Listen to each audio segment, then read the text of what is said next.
Hey everyone, talking about Sex Magic by House of Matriarch. The notes in this are 13 varieties of cedar, exotic sandalwood, and a touch of oud, Gandhi root, and leather.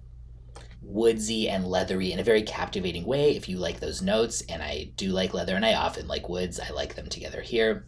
I love there's this like slight smokiness to it and this slinking rough but yet kind of soft and smooth leather at the same time.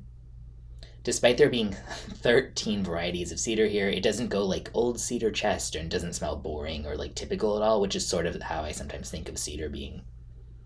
The oud here is super woodsy and not animalic, not barnyardish.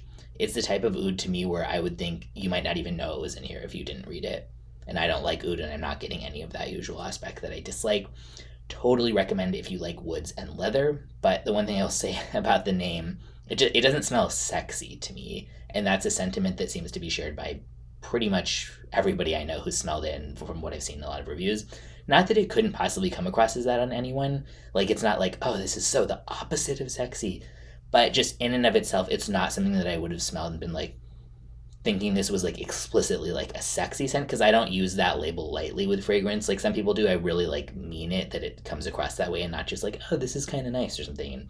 But I just don't get that vibe here, but I definitely do like it. And yeah, moderate to good longevity projection, unisex leaning masculine, goes for 330 for a 50 ml, so very pricey, but I think if you're a hardcore fan of woods and leather together, it's totally worth checking out. I will link in the description where you can get a bottle or sample.